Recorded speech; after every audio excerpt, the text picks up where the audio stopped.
કેમ છો મિત્રો? આપણે મ્યુચ્યુઅલ ફંડમાં ઇન્વેસ્ટમેન્ટ કરીએ છીએ એસઆઈપી લમસમ દ્વારા. તો આજે એક ચોક્કસ ગોલ સાથે તમને એસઆઈપી કેટલી આવે છે એની વાત કરીશ.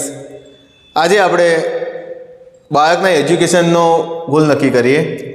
તો એક ઉદાહરણ લઈએ કે બાળકની ઉંમર અત્યારે 2 વર્ષ છે અને એનો હાયર એજ્યુકેશન એટલે કે 12મા ધોરણ પછી જે હાયર એજ્યુકેશનનો ખર્ચો આવે છે એને ગોલની ચર્ચા કરીએ આપણે.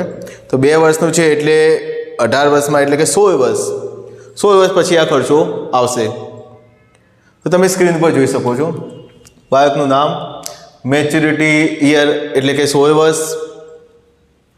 હાલનો ખર્ચો આપણે ગણવા જઈએ કે મિનિમમ 5 લાખ રૂપિયા ધારીએ કેટલો ખર્ચો થાય છે.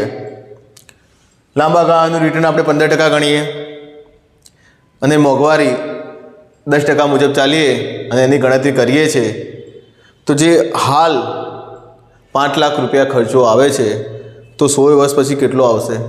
તો તમે સ્ક્રીન પર જોઈ શકો છો કે 16 વર્ષ પછી 22,97,486 રૂપિયા ખર્ચો આવશે.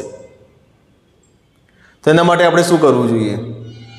હાલથી કંઈ આયોજન કર્યું હશે તો, નહીંતર એ ટાઈમે આપણે બાળકને ભણાવવા માટે, આપણું છોકરું હોશિયાર છે અને ભણાવવા માટે એ વખતે લોન લેશું, વ્યાજવા પૈસા લેશું પણ બાળકને જરૂરથી ભણાવશું.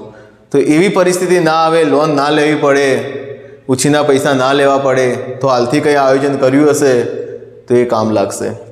તો હાલથી આયોજન કરવું હોય તો મંથલી એસઆઈપી તમે 3,183 રૂપિયાની કરી શકો.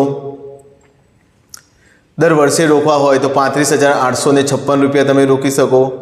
અને એક જ વારમાં આજની તારીખે તમે રોકાણ કરવા ઈચ્છતા હો કે એક જ વારમાં આ એમાઉન્ટ મૂકી દેવી છે તો 16 વર્ષ પછી એ ખર્ચો આપણે ઉપાડી શકશું એમાંથી.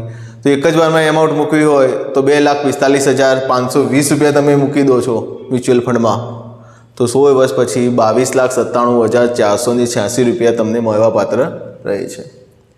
તો આ ટાઈપના બીજા ગોલ પણ મારી સાથે તમે ચર્ચા કરી શકો છો, ગોલ પ્લાનિંગ કરી શકો છો.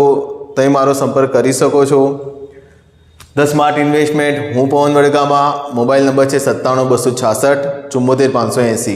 આ ચેનલમાં તમે નવા હો તો તમે આ ચેનલને સબસ્ક્રાઈબ કરો જેથી આવનારા વિડીયો અમે તમારી સુધી પહોંચાડતા રહીએ.